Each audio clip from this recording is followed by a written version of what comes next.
Good to see you again. Eric, how you doing? Doing well. Good morning, everybody. Todd, I think we should start off by figuring out where the crowd's loyalties lie, don't you? How many of you here are English Premier League football fans? And of those, how many of you are Chelsea supporters? Not many. Not many. Well, we have some work to do, don't we? That's the goal. Ladies and gentlemen, this, of course, is Todd Boehly of Eldridge Industries. Todd, thanks in large part, I would have to say, to Russia's invasion of Ukraine, you're now part owner and interim sporting director of the Chelsea Football Club. Not your everyday kind of distressed situation, was it? No. Chelsea is one of the great franchises in the sporting world, and you're also part owner of the LA Dodgers and the LA Lakers, also among the world's great sporting franchises. What's most different about owning a Premier League franchise versus owning in Major League Baseball or the NBA? Well, I think the first thing is that it's so global, right? So sourcing, identifying talent is really a global proposition. So you have, markets in South America, all throughout Europe, all throughout Asia, Australia, and it's not regulated at all, right? So dealing with the agents in each market, it's almost like it's a local business on a global scale. So figuring out how to, interpret, understand, and the language barriers are real. Right, so that's been an interesting phenomenon, and of course, everyone wants you to pay in pounds as opposed to euros. So there's always currency confusion, which is, and of course, they always end up, they want you to pay them in pounds, and you get paid in euros. Would you say that the English Premier League is is it a freer market in a sense than the market for players here, baseball players, basketball players? Yeah, I would characterize it as more freestyle. Not necessarily freer, but lots of freestyling. And I think you have to be ready for, all different types of dialogues. You have, the Italian agents that, represent their players, and the Portuguese agents, and there's one or two in each market that has a lot of power. So you have to figure out how to crack into that universe, and also not just pay full retail for everything. What about the differences between owning in England, different country, than owning in America? I think that the Premier League is 30 years old this year. And the evolution of how they got to the Premier League and relegation and the full pyramid, I think you have to see the fact that, there's 5, 6 professional leagues in England. And, the Premier League is the top of the pyramid. And every year you have 3 clubs that get relegated and 3 clubs that get promoted. So, there's a giant distinction in that you always have to have a little bit of an eye on, what's going on at the bottom of the table. You also have to think about economics throughout the whole pyramid. And I think that, that's the media strategies. I mean, the Premier League is broadcast in all but 3 countries in the world. So North Korea doesn't get the content, Latvia doesn't get the content, and there's one other country that I'm blanking on. But the global aspect of it, but then the local aspects of it are very real. And I think in England, the Premier League's become the best league. We were talking to Kalidou Koulibaly, who said in Italy, you think first and then you run. In the Premier League, you run as you're thinking. Thanks in part, I think, to Ted Lasso. Yeah. People in this country now know what relegation is all about. and maybe a little bit about the stakes involved. Are you a fan? Do you think relegation is a good thing? And if it is, would it do some good to sports like baseball, basketball, hockey? You know, it obviously prohibits tanking, right? So I think that, you know, you have no, because of course the economics of going into the first league are materially different, right? I mean, I think the Premier League distributes its media money, and every club gets north of, you know, 200 million pounds or so from the media contract. And when you go into the next league down, the championship league, you know, that numbers fall off a cliff, right? So there's no one who's thinking about tanking. And those relegation games are some of the highest broadcast games. I mean, ultimately, I hope that the Premier League takes a little bit of a lesson from American sports and really starts to figure out, you know, why wouldn't we do a tournament, you know, with the bottom 4 teams? Why isn't there an all-star game? I mean, people are talking about more money for the pyramid. You know, MLB did their all-star game in LA this year. We made $200 million from, you know, a Monday and a Tuesday. You know, so, you know, I think you could do a North versus South, you know, all-star game for Premier League and fund whatever the pyramid needed very easily. I have to imagine you've had conversations along those lines with some of your fellow owners. Are they supportive? Yeah, listen, I think that everyone likes the idea of you know, more revenue for the league.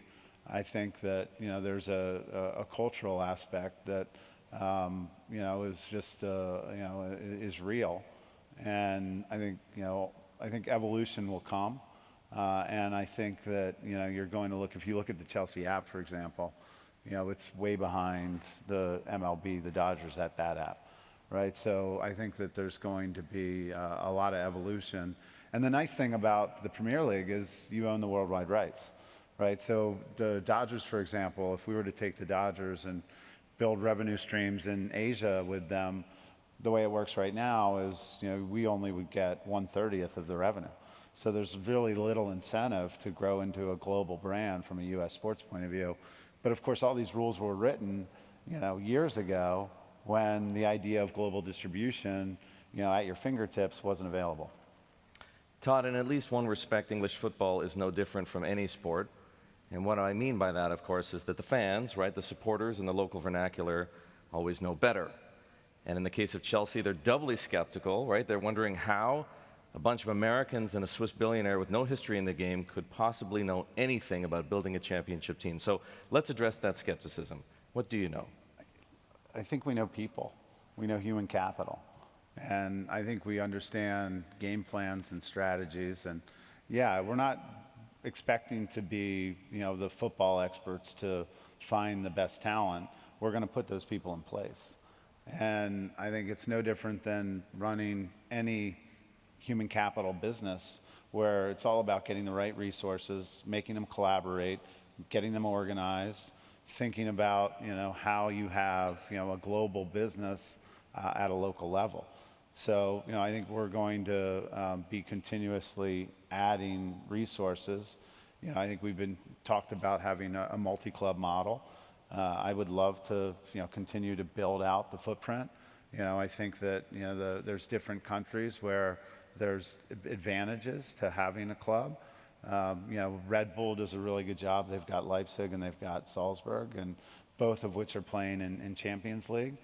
So, you know, they've figured out how to make that work. You have Man City, which has a very big network of clubs. Mm-hmm. You know, because I think the challenge that Chelsea has right now, or one of them, is that, you know, when you have 18, 19, 20-year-old superstars, you know, you can loan them out to other clubs, but you put their development in someone else's hands, right? So I think that, you know, our goal is to make sure we can show pathways for our young superstars to get onto the Chelsea pitch while getting them real game time. And to me, the way to do that is through, you know, another club somewhere in a really competitive league in Europe.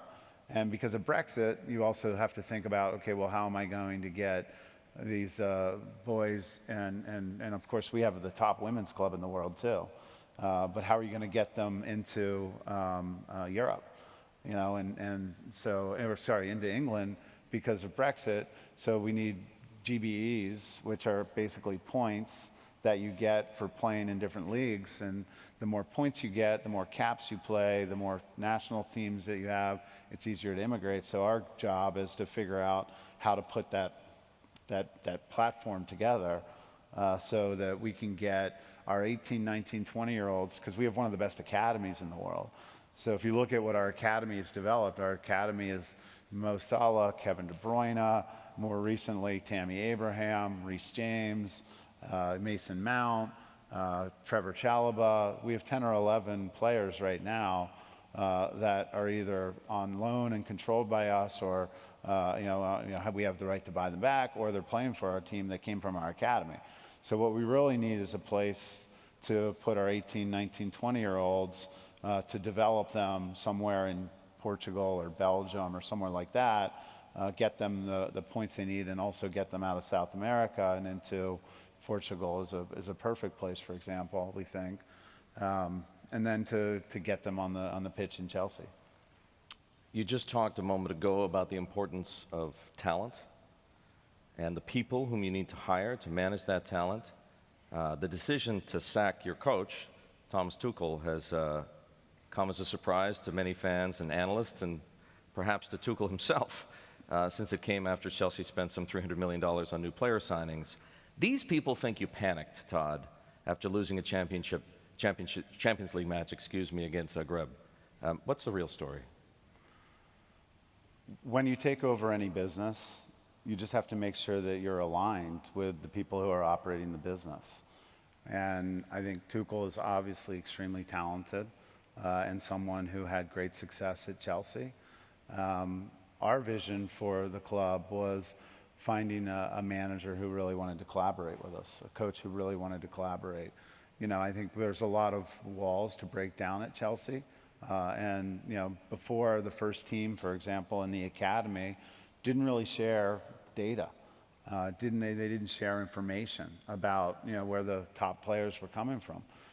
So our goal is to really bring a team together that with the academy, with the first team, with the incremental clubs that we want to acquire and develop, all of that needs to be a well-oiled machine. And the reality of our decision was that we just weren't sure that Thomas saw it the same way we saw it.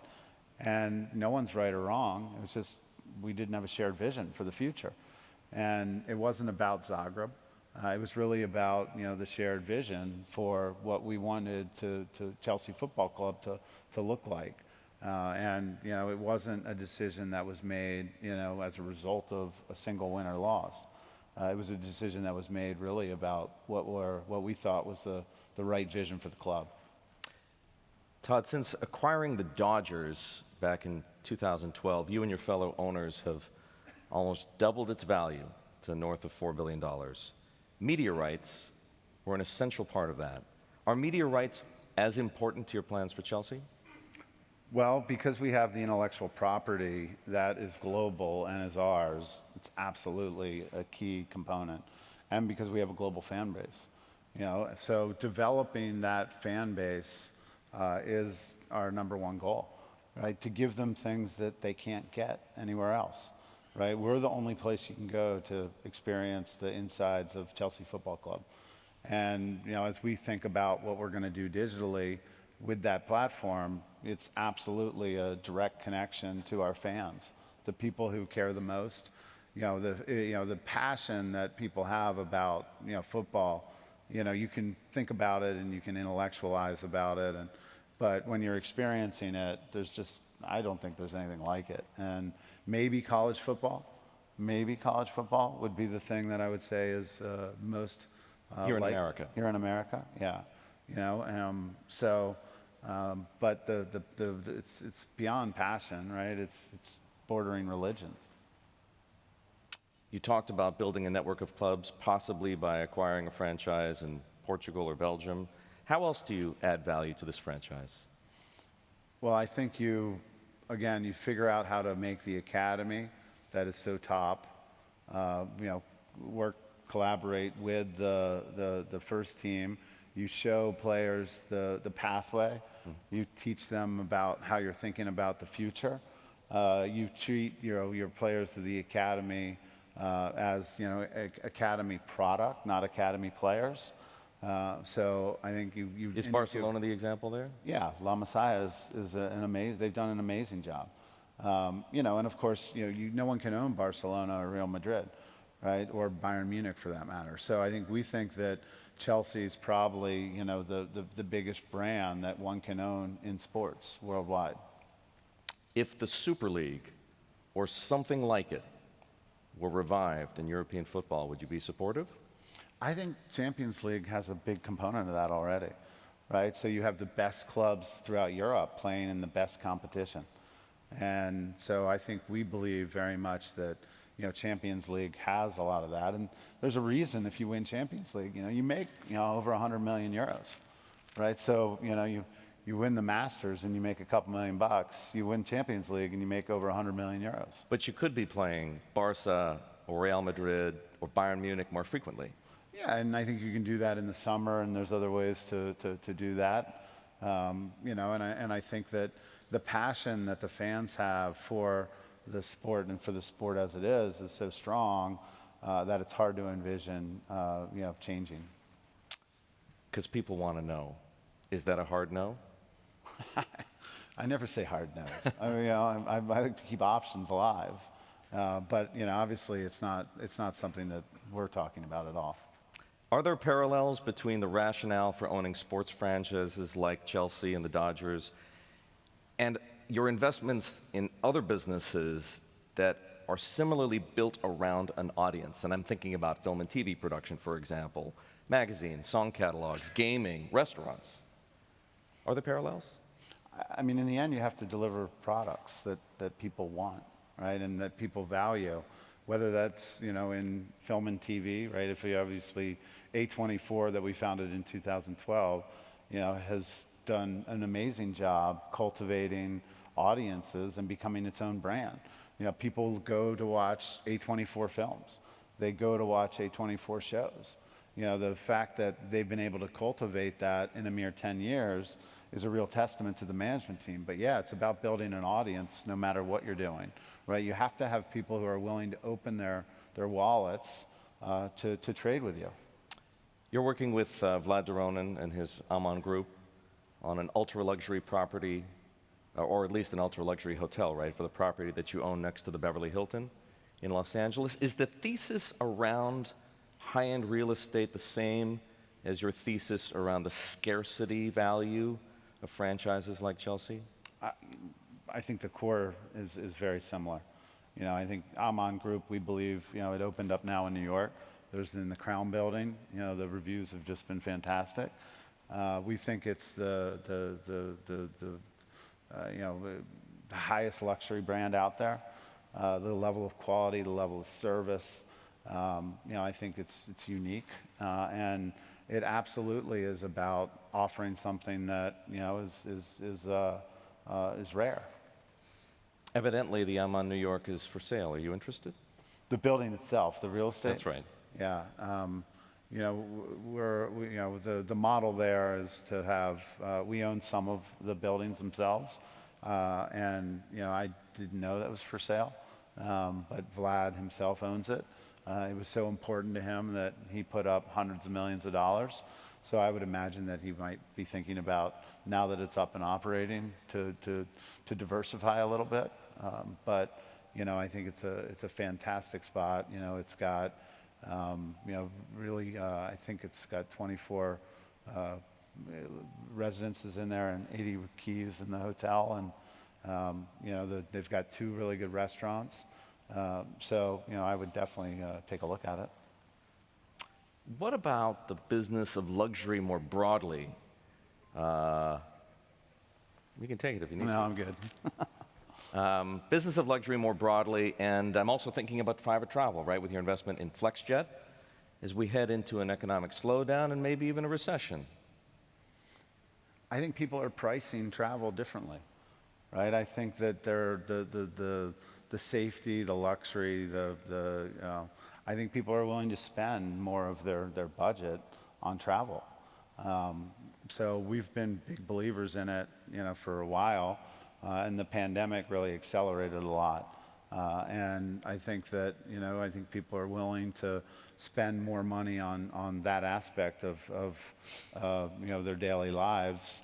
We think that there's probably, if you look at the people who can afford to fly private, we think that we basically have 15% penetration.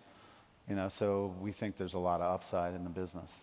One of the other consequences of the pandemic is, of course, inflation. We had a CPI print this morning that seems to have scared a few people. There's also a labor shortage. What impact are those conditions having on the businesses in your portfolio? Well, obviously, the labor shortage is something that I think, whether it's on the engineering side, on fintech, or whether it's, at LPQ, where we own the brand in the U.S., it's harder and harder to find talent. We're seeing that change a little bit recently. So I think that that's been one of the benefits a little bit of the slowdown. But yeah, finding talent and people that can get jobs done is obviously always the challenge. Todd, I've left precious little time for your first love, the credit markets. Conditions in credit have changed and terms are beginning to tighten up meaningfully, but there's also the legacy of a decade plus, right, of loose covenants and in some cases undisciplined underwriting in leveraged finance. How do you see that playing out in the months and maybe years to come?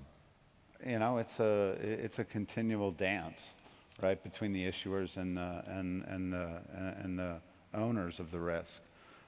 So I think it's just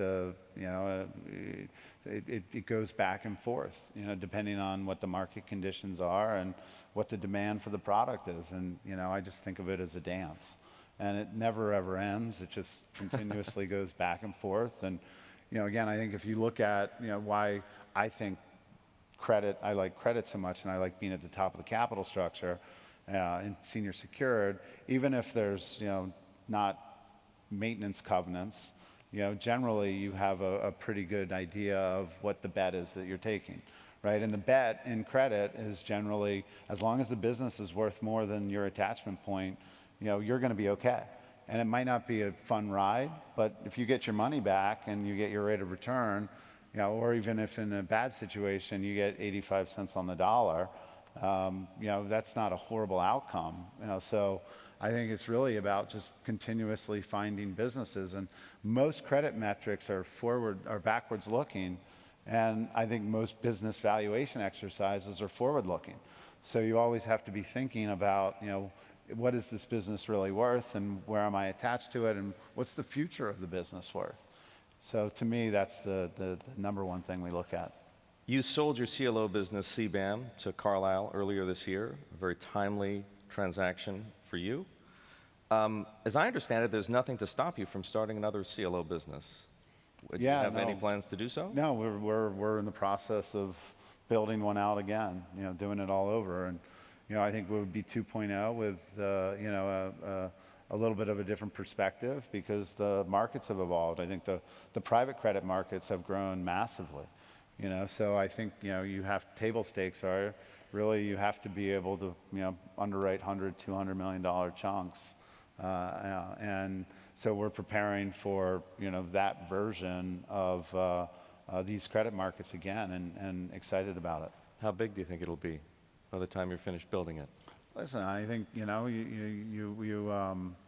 it would be sad if it wasn't, 15 billion of AUM again, I think is where we got CBAM to. And, I think the team is excited about the idea of doing it all again. And, so we're working on it right now.